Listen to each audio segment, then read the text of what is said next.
साथियों नमस्कार, मैं पराग सिंघल इस सप्ताह फिर आपसे एक्ट पे इनकम टैक्स के बारे में बात करने के लिए उपस्थित हुआ हूँ।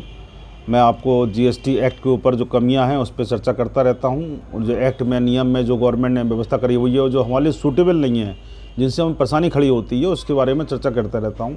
पिछली बार मैंने इनकम टैक्स के बारे में आपसे चर्चा करी थी, जिसमें बताया था कि इनकम टैक्स एक्ट 1961 जो है वो 60 साल पुराना हो चुका है और सरकार से हम लगातार इसमें कॉरेस्पॉन्डेंस भी कर रहे हैं कि इसको एक्ट को नई पर कैपिटा इनकम के हिसाब से मिनिमम पेनल्टीज़, मिनिमम ऑफेंस और मिनिमम ब्याज के साथ में एक प्रमोशनल एक्ट को लागू किया जाना चाहिए।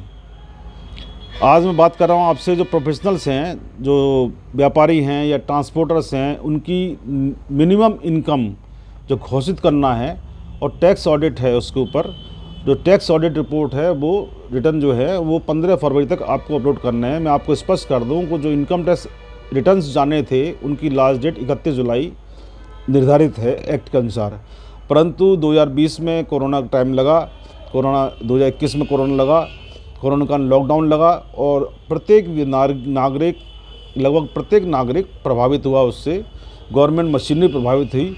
तो गवर्नमेंट ने इस चीज़ को देखते हुए इस बार लास्ट डेट 31 दिसंबर 2021 निर्धारित कर चुकी है।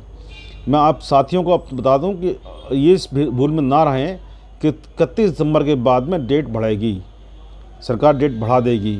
यदि कोई विशेष परिस्थिति हुई, पक्का नहीं है, तो कोई विशेष परिस्थिति हुई तो मैक्सिमम 7 दिन की डेट बढ़ने की अब संभावना है। इसलिए मेरे सभी साथियों से अनुरोध है कि आज 4 दिसंबर हो चुकी है, आप 26 दिन जो बचे हैं उसमें अपने क्लाइंट्स से कांटेक्ट कर रहे हैं, चाहे कैसे भी कांटेक्ट करिए, व्हाट्सएप पे, मैसेज में या पर्सनली फ़ोन करके कराइए। आप निर्धारित 31 दिसंबर तक रिटर्न दाखिल करने का प्रयास करें, अन्यथा बता दीजिए कि अगर 31 दिसंबर दाखिल नहीं किया तो उनको निर्धारित शुल्क जो है 1000 रुपये या 10,000 रुपये की पेनल्टी भरनी पड़ेगी। उसमें आपकी जिम्मेदारी नहीं होगी, आप स्पष्ट रूप से कर दीजिए। साथियों, जो गवर्नमेंट का प्रयास है कि 136 करोड़ की आबादी में हमारे यहाँ जो रेवेन्यू जो इनकम टैक्स के माध्यम से रेवेन्यू प्राप्त होता है बहुत ही मिनिमम संख्या में है। तो गवर्नमेंट का प्रयास है कि मैक्सिमम टैक्स पेयर जुड़ें, मैक्सिमम टैक्स पेयर टैक्स पे करें। उसके लिए कोई छूट का प्रावधान नहीं किया जाता है। तो गवर्नमेंट ने प्रोफेशनल्स हैं, जिसमें एडवोकेट्स हैं, डॉक्टर्स हैं, चार्टर्ड अकाउंटेंट, कंपनी सेक्रेटरीज़ हैं, इंजीनियर्स हैं, इंटीरियर डेकोरेटर्स हैं या और भी प्रोफेशनल जो भी है जो सेवाएँ दे रहे हैं, उनके लिए न्यूनतम जो पेशे से आय है घोषित करने के लिए एक्ट की नियम 44 ADA में निर्धारित किए हुए हैं। आप ADA 44 ADA को पढ़ेंगे तो आपको सारी जानकारी मिलेगी। इस पेशे में सकल प्राप्तियां 50 लाख तक होने पर, अगर आपकी ग्रॉस जो है रिसिप्ट है वो 50 लाख तक हैं तो वो 44 ADA में उसमें प्रभावी होगा। और यदि प्रोफेशनल्स की इनकम इससे अधिक हो जाती है, अधिक घोषित की जा रही है आपके द्वारा, तो बही खाते अभिलेख रखने से मुक्ति मिल सकती है। जो फाइनेंशियल ईयर 2021 है, जो असेसमेंट ईयर 21-22 है, उसको मैंने बताया कि 31 दिसंबर लास्ट डेट है।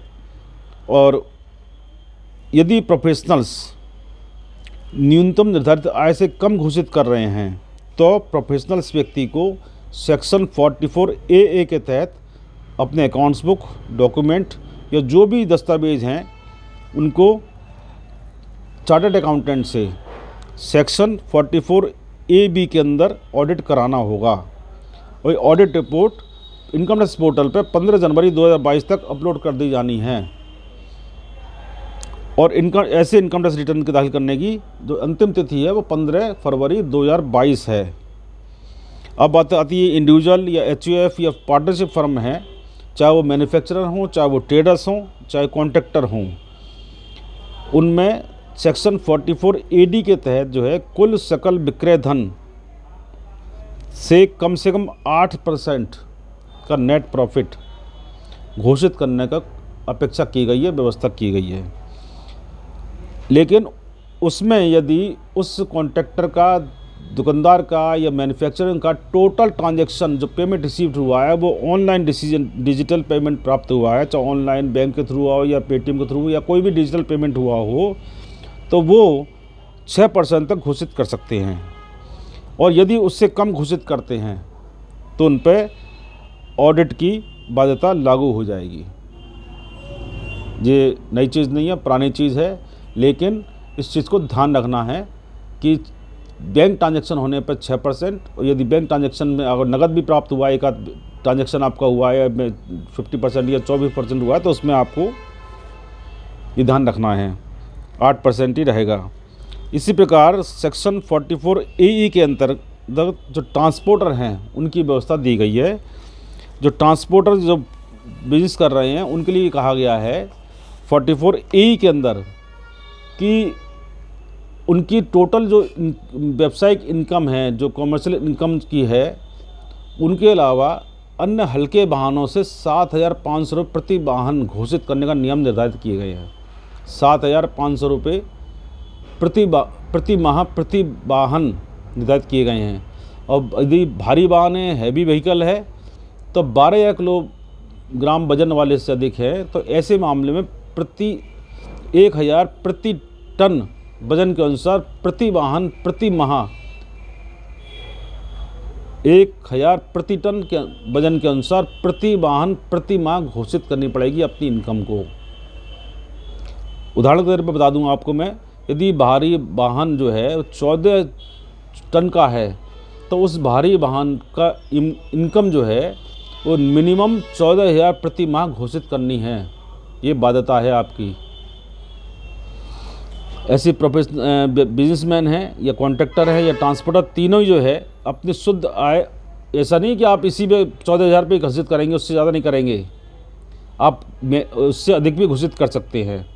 अगर आपने उससे जो निर्धारित सीमा है उससे अधिक घोषित कर देते हैं आप, तो आपको अकाउंट्स बुक और डॉक्यूमेंट जो एविडेंस रखे जाते हैं उसको रखने के लिए आपकी बाध्यता ख़त्म हो जाती है। लेकिन अगर आपने कम इनकम घोषित करती है तो आपको अकाउंट्स भी रखने पड़ेंगे और सारे डॉक्यूमेंट्स रखने पड़ेंगे एविडेंस के लिए, कि मान लीजिए आपका केस स्क्रूटनी में आ जाता है या कोई इंक्वायरी आती तो आप उसमें प्रूफ कर सकें। और वो अकाउंट्स बुक जो हैं सेक्शन 44A के तहत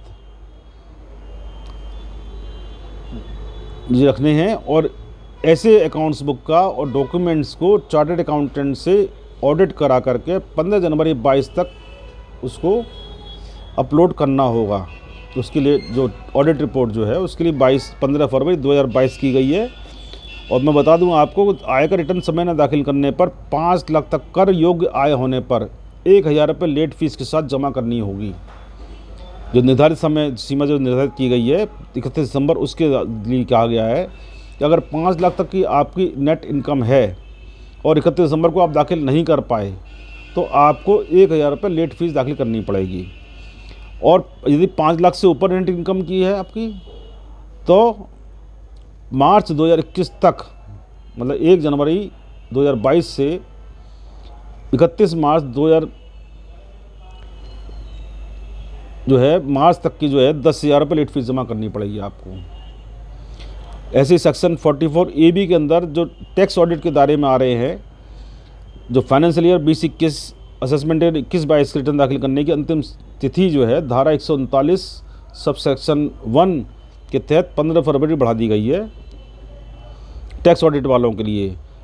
ऐसे करदाताओं को 15 फरवरी 22 तक लेट फीस जमा नहीं करानी होगी, टैक्स ऑडिट वालों के लिए है ये।